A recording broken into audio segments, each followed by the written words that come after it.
ito na po yung hinahantay ng mga bata. Kanina pa sila nag-aantay sa mga candy. O, ayan. Si Chamame.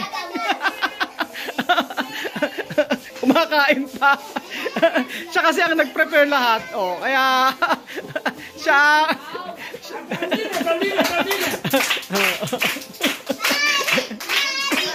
Nanay Marie.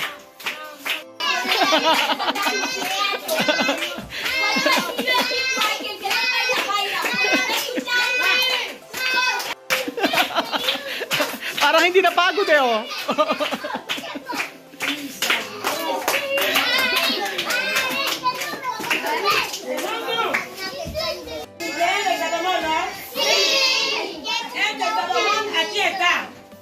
Niño de mi rey se llama Salomón.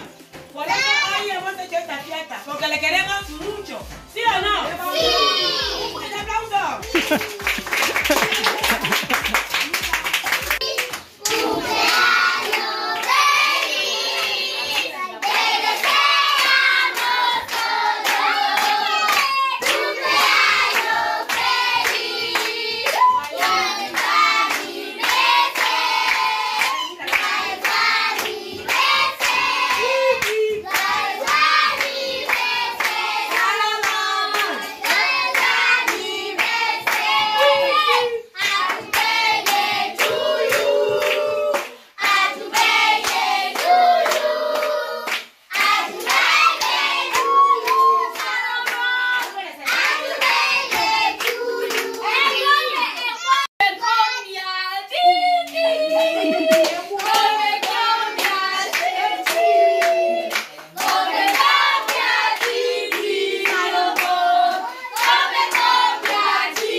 Apagan la vela, Solomon! O Solomon!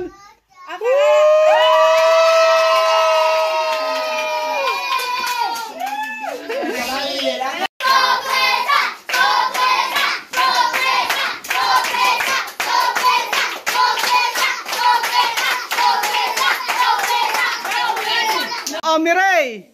Esto todo, pastel. Mira. Oh, todo pastel, no? Hay cosas abajo, ¿no? Oh, sacar todo, pastel. Vale, Miray, ha? Cada pastel sacar, después abajo hay sorpresa.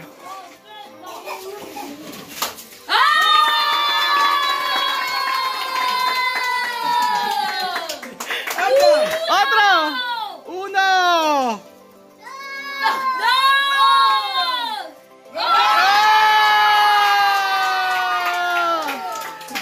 Dos. Oh, dos. Tres. Oh, cuatro. Cuatro, sacar. Oh.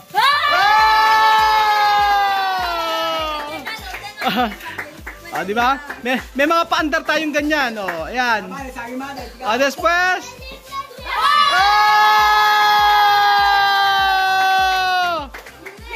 Después. Sacar. Oh.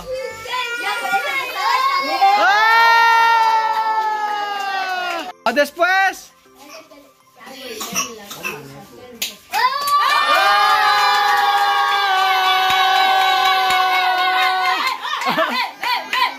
Oh, mas.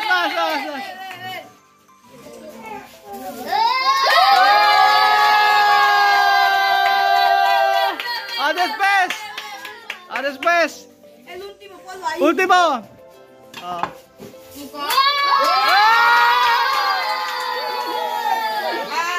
¡Qué mucho!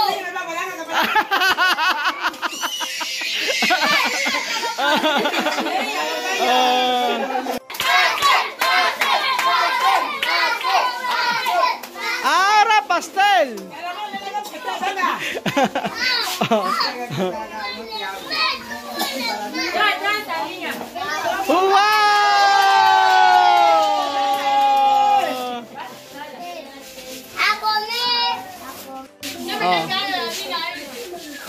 So ayan na naman po ang kanilang ritual.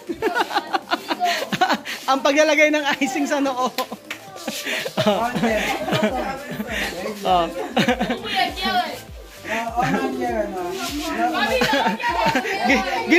Ginawang make-up. Ginawang make-up ang icing. Nakakatuwa yung ganitong birthday yan dito.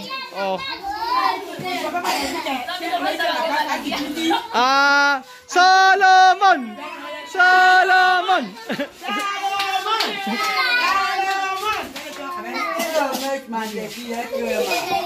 Ayan po, meron na pong kumukuha si Sophie.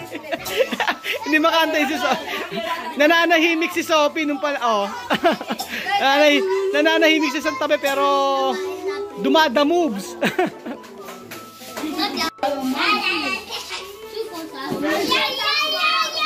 So sa mga susunod na mga linggo, baka si Chamame sa daming bata niya yan, baka ipaghanda ni Chamame. Ang saya pag may birthday na ganito. Lahat nakikipag-participate. At syempre maraming mga bata na parating pa. Hindi po pwedeng pag walang ganito, hindi masaya. Pag walang cake, walang candy. Dahil yung mga bata, yan lang naman ang kadalasan na inaabangan. Yung candy, yung cake, tinapay. Iba yung kasiyahan kapag may birthday yan dito. So sigurado sa mga susunod na araw. Baka linggo-linggo meron na pa-birthday si Chamame dito. Ganun din naman di ba? Kasi every Sunday, Saturday, pag wala kaming pasok, sa hapon, yan, nagpapakain tayo dito sa mga batang ikuko. So, maganda na kapag may birthday siguro, lalo-lalo na sa mga bata dito, ipaghanda. Kasi yung ganitong kasiyahan, yung reaction nila talagang priceless na hindi mapapalitan ng ano mo sa lapit. Kasi ngayon lang nila na-experience yung mga ganitong mga bagay. Sabi ko nga nung dumating ako dito na yung birthday ni Nena, yung first birthday ni Nena, cake lang yung dinala ko, pero masaya sila. Yung nagdala pa ako ng mga candy yan, mga chocolate, tapos cake, mas masaya yung ganitong birthday yan. So hanggang andito tayo sa Equatorial Guinea, may experience nila yung mga ganitong bagay.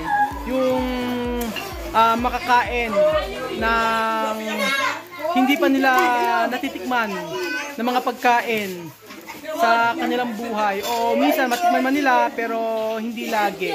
Kaya ito yung mga magandang ginagawa natin dito, yung makapagpakain sa mga batang taga-ikuko.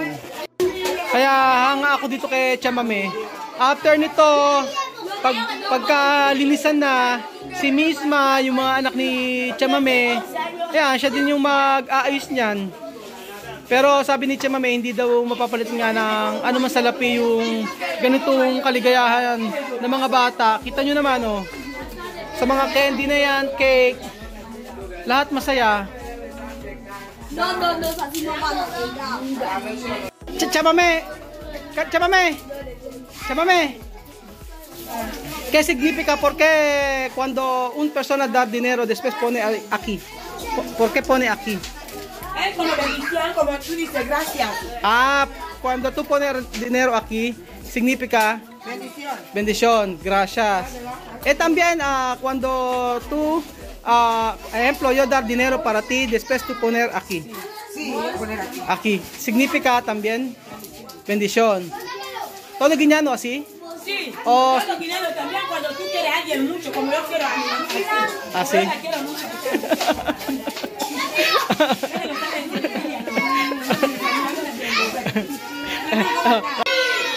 ¿Estás contento, no? Cuando hablo no me veis bien, ahora voy a poner ya para que me vean. Oh. Ahora ya me está guapa, ¿no? No daw.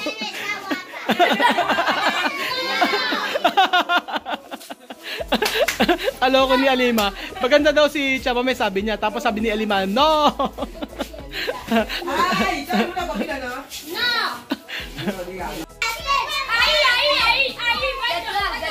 No, pastel!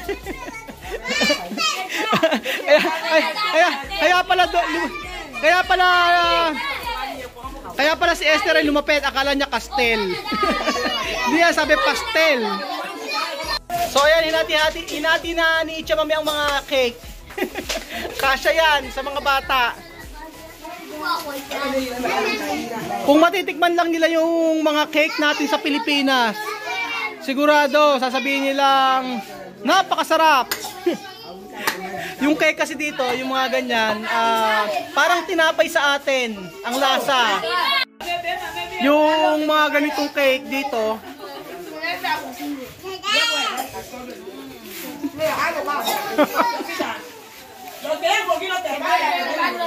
ang sarap.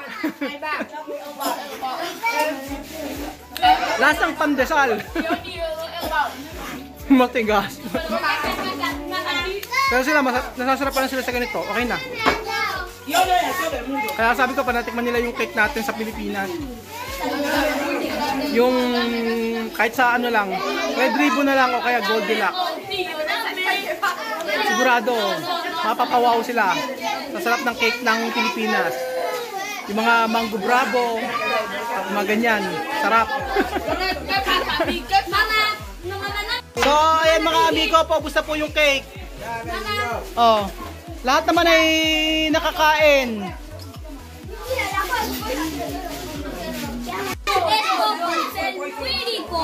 Muy rico? Oh, masarap daw, sabi ni Misma yung pastel. Pero sa totoo lang mga amigo, medyo matigas na yung pastel. Medyo matigas na yung tinapay niya. Pero sila, nasasarapan pa din. So ayan mga amigo, ito na po yung pinakahihintay ng lahat.